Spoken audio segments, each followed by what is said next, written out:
Good morning, sir. This is Mauna. Ito yung top pangalawa kong report sa Filipino. Ang topic dito ay pagsusuri ng variety na wika sa teksto.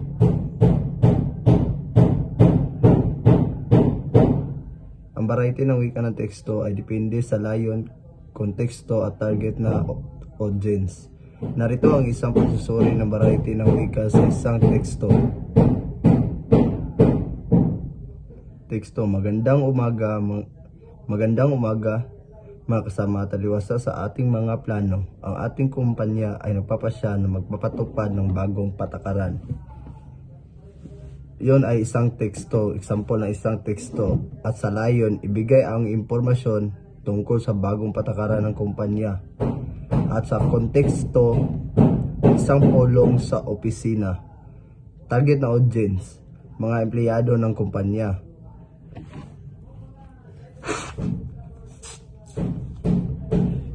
Variety ng wika, formal. Ang wika ay formal dahil ito ay ginagamit sa isang professional na settings, opisina, at mga target na audience ay mga empleyado ng kumpanya. Formal na instruktura. Ang teksto ay may formal na instruktura na may paggamit ng mga salitang tulad ng magandang umaga at taliwasa sa ating mga plano. Paggamit ng mga salita. Ang mga salita ay pinipili upang ipahayag ang mga profesionalismo at igalang ang mga empleyado. Pagsusuri. Ang variety ng wika ay angkop sa layo ng konteksto at target na audience. Ang paggamit ng formal ng wika ay nagpapakita ng profesionalismo at igalang ang mga empleyado.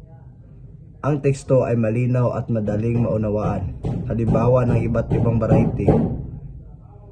Ang variety ng wika sa teksto ay depende sa layon, konteksto at target na audience. Ang paggamit ng formal na wika at teksto ay angkop sa professional na setting sa target na audience. At ang pangalawang topic ay naiugnay ang mga konseptong pangwika sa iba't ibang sitwasyon, pangkomunikasyon batay sa sarili, kalaman, pananaw at mga karanasan. Ang mga konseptong pangwika ay mahalaga sa pag-unawa at paggamit ng wika at iba't ibang sitwasyon pangkomunikasyon. Narito ang isang pagsusuri ng mga konseptong pangwika batay sa sariling kalaman, pananaw at karanasan. Number 1, semantika, Ito ang kahulugan, ang pag-aaral ng kahulugan ng mga salita at mga pahayag. Halimbawa, ang salitang tama ay may iba't ibang kahulugan depende sa konteksto. Tama ang sagot o tama ang sukat. Sa aking karanasan, ang pag-uunawa sa semantikang kahulugan ng mga salita ay mahalaga sa pag-iwas sa mga maling pagkaintindi. Number 2, pragmatika, kahulugan. Ang pag-aaral ng paggamit ng wika sa konteksto. Halimbawa, ang pahayag na pwede ba akong makahingi ng tulong ay mga iba't ibang kahulugan depende sa tono at konteksto. Sa aking karanasan, ang pag-uunawa ng pragmatiko ay kahulugan ng mga pahayag at mahalaga sa pagtugo sa mga sitwasyong pangkomunikasyon. Number 3, sintaksis, kahulugan. Ang pag-aaral ng struktura ng mga pahayag. Halimbawa, ang mga pahayag na ang aso ay tumatakbo ay mga iba't ibang kahulugan sa tumakbong ang aso.